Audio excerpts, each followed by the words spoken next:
the continuation of work energy, that collision.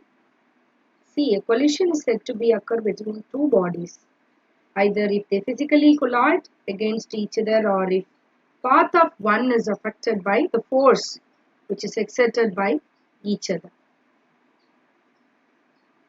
Now, it has a elastic collision.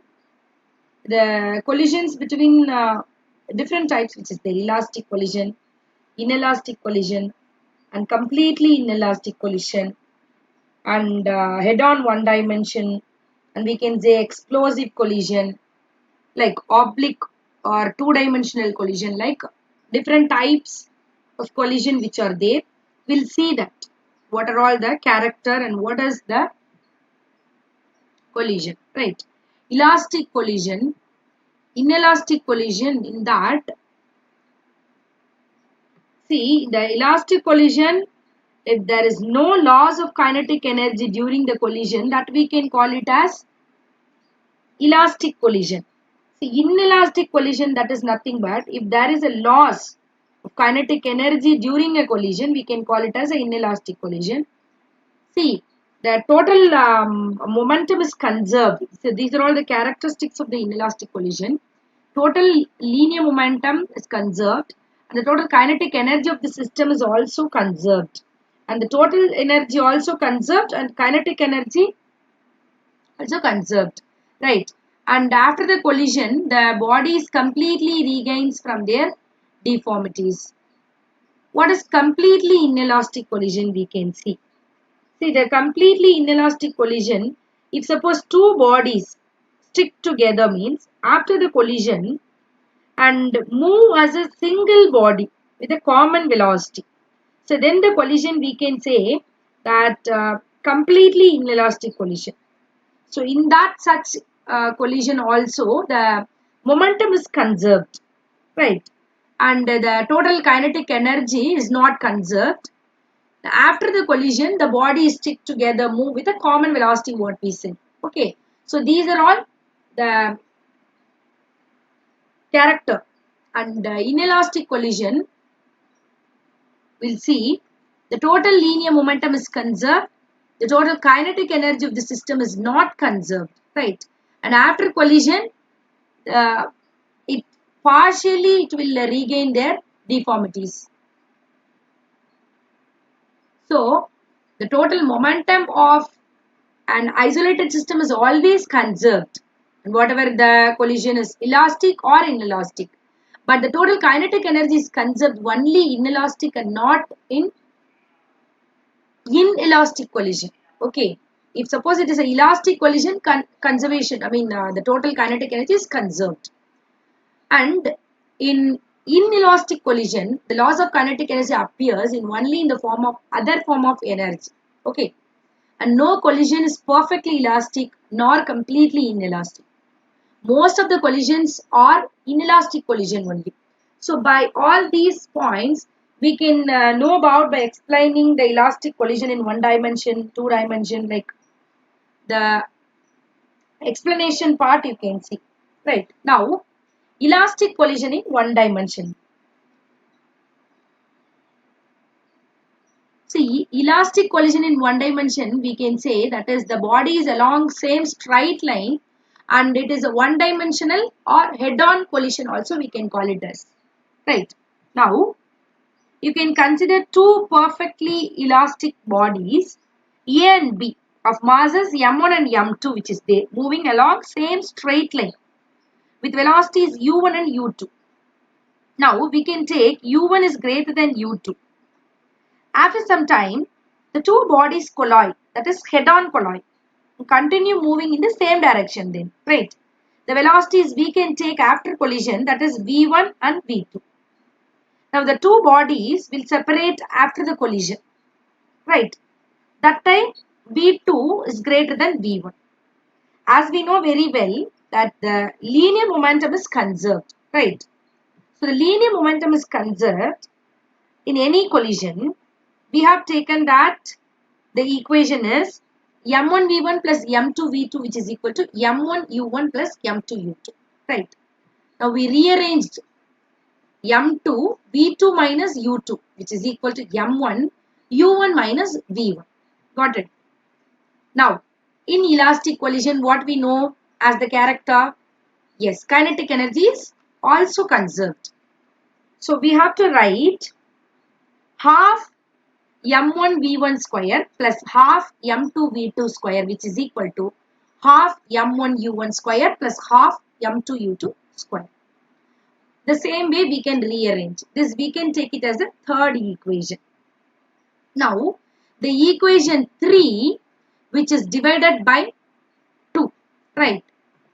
Now, v2 plus u2 which is equal to v1 plus u1 we will get. So, now we want v1 value and v2 value separately. For that what we are doing, v2 which is equal to v1 plus u1 minus u2. Now, we can apply in the base formula. The base formula is what? m1 v1 plus m2 v2 which is equal to m1 u1 plus m2 u2. That instead of v2 we have written v1 plus u1 minus u2. Got it? From this simplifying we will get v1 value. So v1 which is equal to u1 into m1 minus m2 plus 2 m2 u2 whole divided by m1 plus m2. In the same way we will get for v2 value also. Okay. In that same way v2 plus u2 which is equal to v1 plus u1. So v1 which is equal to v2 plus u2 minus u1. Here in the base formula we are applying the value instead of that v1 v2 plus u2 minus u1 we applied, and v2 into m1 plus m2 which is equal to u2 into m2 minus m1 into 2 m1 u1. From that formula we simplified, we got the values. So v2 value is what? Finally 2 m1 by m1 plus m2 into u1 plus m2 minus m1 whole divided by m1 plus m2 into u2. So these are the formula after collision we got for the value v1 and v2. Right. You can take it this for the notes. Now, the perfectly or completely inelastic collision in one dimension. Right. That we can see now. So, perfectly or completely inelastic collision, we can say that when two bodies are colliding each other, it stick together and move as a single body with a common velocity as we said already. Right.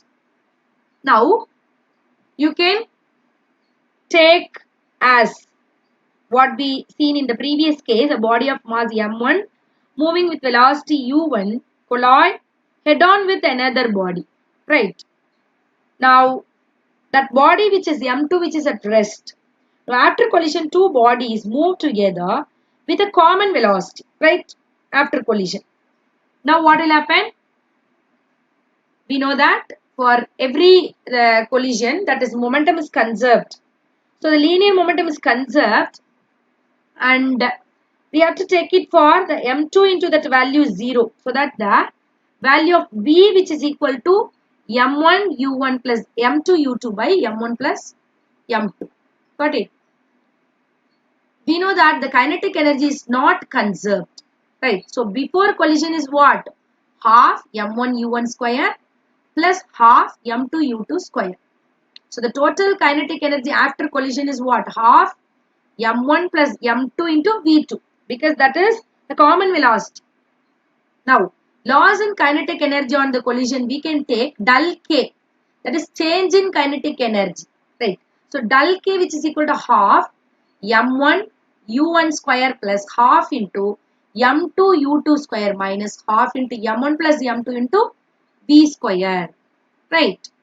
Now, simplified, we'll get del k which is equal to the value half m1 u1 square plus m2 u2 square minus, we have taken this m1 square u1 square plus m2 square u2 square plus 2 m1 m2 u1 u2 by m1 plus m2.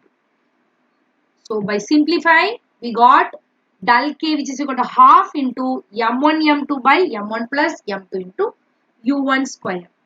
Got it? Now, elastic collision in two dimensions. Now we are seeing the elastic collision. Suppose a particle of mass m1 moving along x-axis with velocity u1, which is collide with another particle of mass m2 at rest. Now we see. So after that collision, what will happen? That the two particles move with velocities v1 and v2, and it will make angle theta 1 and theta 2. Okay, with x-axis. Because at y-axis m2 at rest. Now, we have to take both the values of the components v1 sin theta and v1 cos theta. Here for that theta 2, v2 cos theta 2 and v2 sin theta 2. We will apply all these things. After the collision, the rectangular components of the momentum of m1, we have to take it in the x-axis, right? So we'll now, along x-axis, what will happen? Along y-axis, what will happen? Right? Along x-axis, m1 u1 which is equal to m1 v1 cos theta 1, m2 v2 cos theta 2. You may see that m1 v1 cos theta 1, m2 v2 cos theta 2. Okay. So for y-axis, it is 0 because m2 at rest, which is equal to, but component which is there, m1 v1 sin theta 1 minus m2 v2 sin theta 2. Now, the kinetic energy is a scalar one. The laws of laws of conservation of energy is conserved also. So from that we got half m1 u1 square, which is equal to half m1 v1 square plus half m2 v2 square. Right. Now we have to take at least one more quantity to know about this problem. Right. So the kinetic energy is conserved as in elastic collision. So that we have taken half m1 u1 square, which is equal to half m1 v1 square plus half m2 v2 square. Right.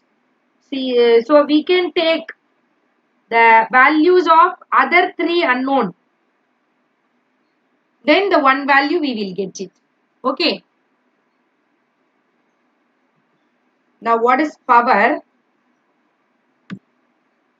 Power, which is nothing but rate of doing work, or we can say consuming energy. Right.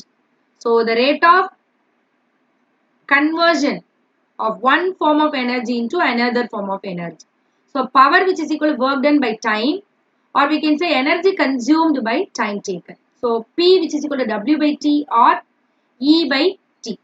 So the instantaneous power is defined as limiting the value of the average power as time interval approaches 0. So P, which is equal to dW by dt, or dW, which is equal to F dot dr. So instantaneous power, which is nothing but P, which is equal to F dot dr by dt, or P, which is equal to F dot v. Got it?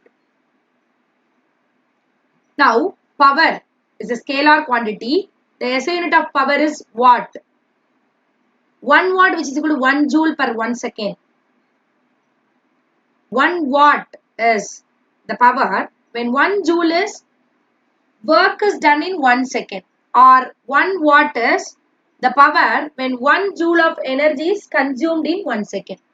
Right. So 1 kilowatt, which is equal to 1000 watt, we know that. So 1 megawatt, the values which we have given. And you must know about the commercial unit of energy also, that we have taken the kilowatt hour. So 1 unit, which is equal to what? 1 kilowatt hour, we can say. Right? Thank you, children.